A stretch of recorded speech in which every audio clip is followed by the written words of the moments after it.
কোনো মেয়ে কি চাইবে তার যে স্বামী হবে তার মুখটা বাঁদরের মতো হোক? চাইবে? কথা বলুন, কি মায়েরা চাইবে? হ্যাঁ, হরে কৃষ্ণ। না, তাই তো মেয়েটি কিন্তু বড় বিপদে পড়ে গেল। যেই না বিপদে পড়ল, অম্বরীশ রাজার মেয়ে নয়ন জলে বক্ষ প্লাবিত করছে আর প্রভুকে বলছে, এ তুমি কি করলে?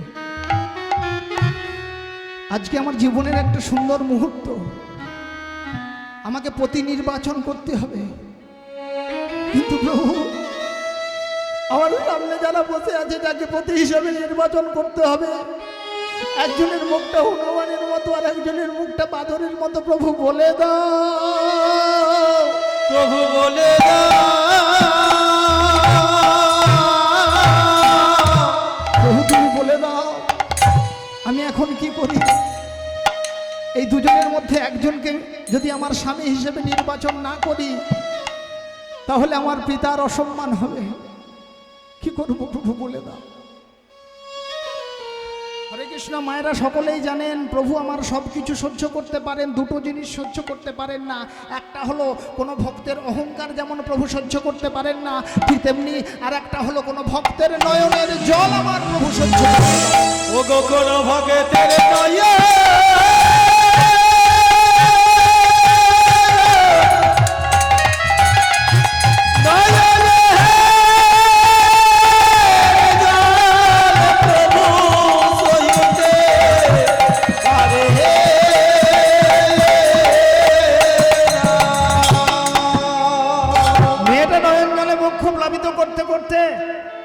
যেই না প্রভুকে আমার ডেকেছে, অখিলাত্মা পরমাত্মা ভগবান শ্রীমন নারায়ণ কি করলো?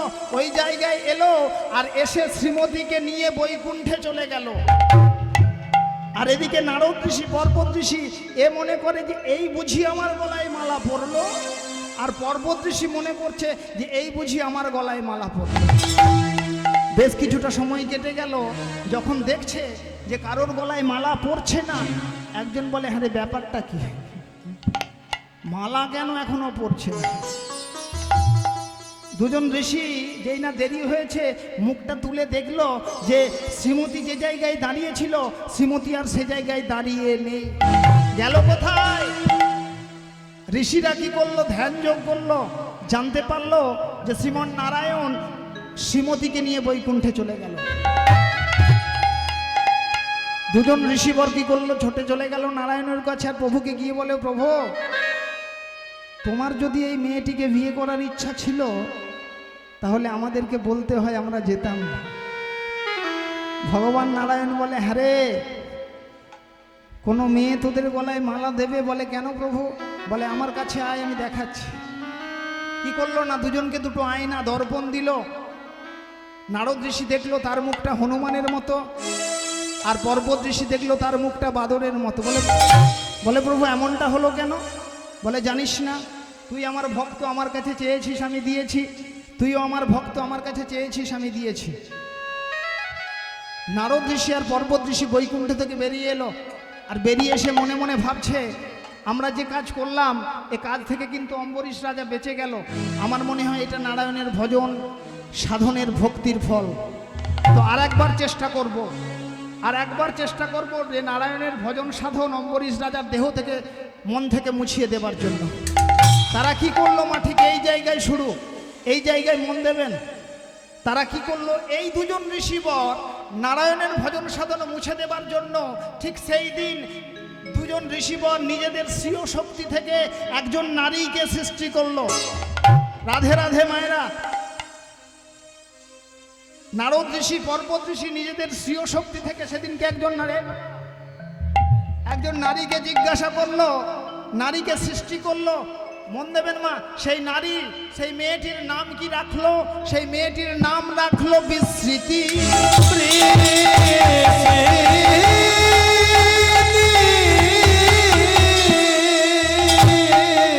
মেয়েটির নাম রাখলো বিস্মৃতি। মন দেবেন, স্মৃতি মানে ধরে রাখা, মনে থাকা, বিস্মৃতি মানে ভুলে যাওয়া। এই বিস্মৃতি যার মধ্যে প্রবেশ করবে সে সব কিছু ভুলে যাবে। রাধে রাধে বিস্মৃতিকে সৃষ্টি করলো, আর বিস্মৃতিকে নিয়ে গেল কোথায়? অম্বরীশের রাজসভায়। বিস্মৃতিকে বলে দিল তুমি আজ থেকে অম্বরীশের দেহে প্রবেশ করে আর অম্বরীশের মন থেকে নারায়ণের ভজন সাধন ভুলিয়ে দেবে। ভুলিয়ে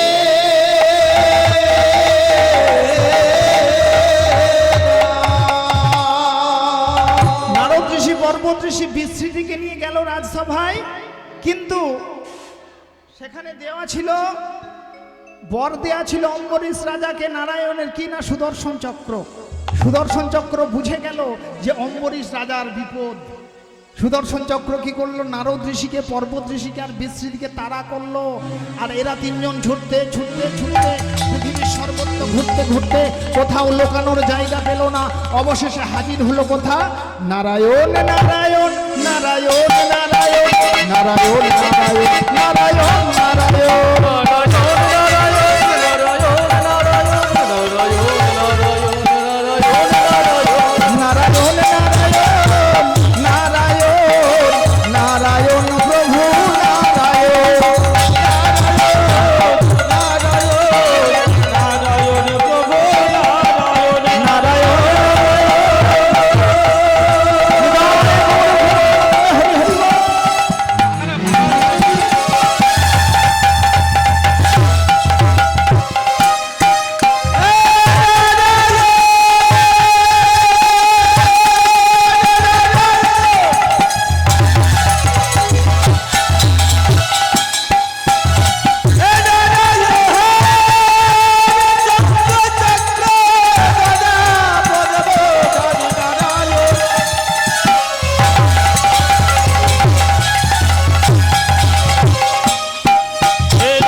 তোদেরকে এত করে মানার করা সত্ত্বেও তুই অম্বরীশের রাজসভায় গিয়েছিলিস? নারদ ঋষিকে আর পর্বত ঋষিকে বলছে কে না ভগবান নারায়ণ। বলে শোন, যা ভুল করেছিস করেছিস, আর কিন্তু ওখানে যাবি না, তোরা চলে যা আমার বৈকুণ্ঠ থেকে।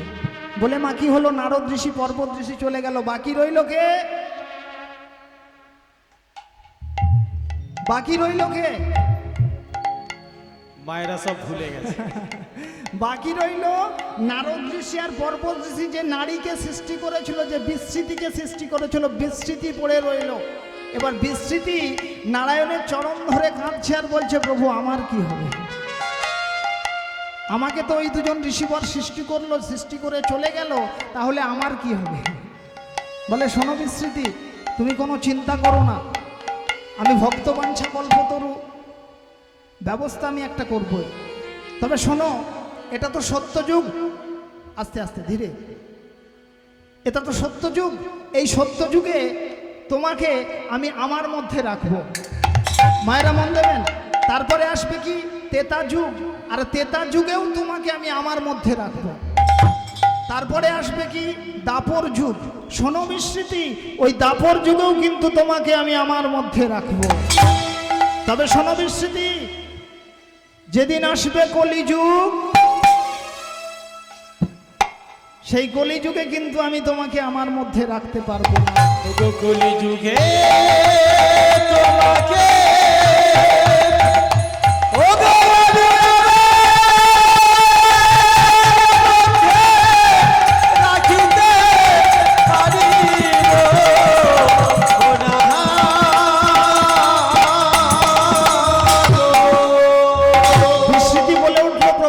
কলিযুগে আমি যাব কোথা? বলে চিন্তার কোনো কারণ নেই, কলিযুগে তোমাকে আমি আমার মধ্যে রাখবো না।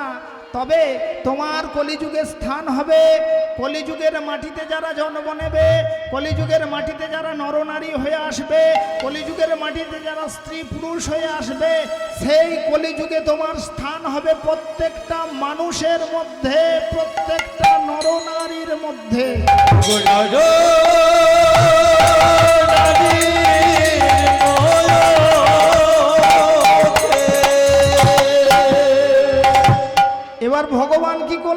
বিস্মৃতিকে বলে দিল কলিযুগে যারা জন্ম নেবে, কলিযুগে যারা নরনারী হয়ে আসবে, প্রত্যেকটা মানুষের মধ্যে বিস্মৃতি তোমার স্থান হবে। ও মায়েরা, তাহলে বিস্মৃতি কি আপনার মধ্যে আছে কি নেই? বিস্মৃতি আপনাদের মধ্যে আছে কি নেই? নেই। কারণ আমরা তো সত্যযুগের মানুষ নই, আমরা তো কলিযুগের মানুষ। ভগবান তো বলে দিয়ে গেছে কলিযুগের মাটিতে যারা জন্ম নিয়ে, আপনার মধ্যেও বিস্মৃতি লুকিয়ে আছে, আমার মধ্যেও বিস্মৃতি লুকিয়ে আছে, আমার বাবাদের মধ্যেও আছে, মায়েদের মধ্যেও আছে। এবার ভগবান মনে মনে চিন্তা করলো যে আমি কলিযুগের মানুষের মধ্যে বিস্মৃতিকে স্থান দিয়ে রেখেছি, তাই কলিযুগের মানুষ দুরাচারী, ব্যভিচারী হবে, অত্যাচারী হবে, উপযুক্ত ধর্মকার্য করবে না, আমাকে ভুলে যাবে, ভগবানকে ভুলে যাবে। আমাকে যেতে হবে কলিযুগের মাটিতে, আর মাটিতে গিয়ে মানুষকে শেখাতে হবে যে বিস্মৃতির কবল থেকে কিভাবে বেরিয়ে এসে আমার অখিলাত্মা পরমাত্মা ভগবানের নিত্য দাস হওয়া যায়। এমনি এমনি ভগবান আসেননি মা, কি দরকার ছিল ভগবানের মাথা মুন্ডন করা? গৌর হরির কি দরকার ছিল সন্ন্যাস নেওয়ার? গৌর হরির কি দরকার ছিল নদিয়া নবদ্বীপের দাঁড়ে দাঁড়িয়ে গিয়ে অযাচিতভাবে নাম বেলানোর? কিছু দরকার ছিল না। শুধুমাত্র ভগবান আমাদের মতো ভক্তকে ভালোবেসে, আমাদের মতো কলিহত দগ্ধ জীবকে উদ্ধার করার জন্য এই কলিযুগের মাটিতে নেমে এলেন এবং নিত্যানন্দ প্রভুকে বললেন, ভাই নিতা, ওরে ভাই নিতা,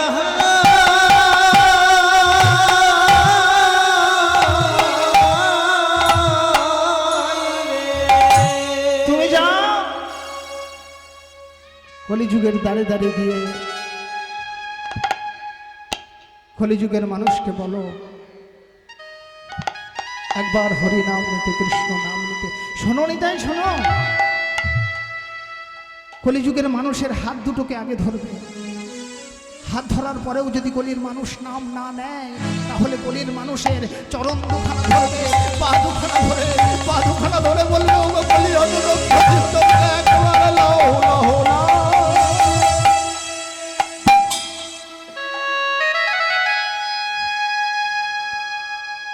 মায়ের অন্তর দিয়ে ভাববেন, নিত্যানন্দ ঠাকুর যিনি আমার ভগবান, গৌর সুন্দর যিনি আমার আরাধ্য ভগবান, তিনি বললেন কলির মানুষের পা দুটোকে ধরো, তবু একবার নাম নেও, তবু যেন তারা একবার নাম না নেয়। ও কলি জীবের পা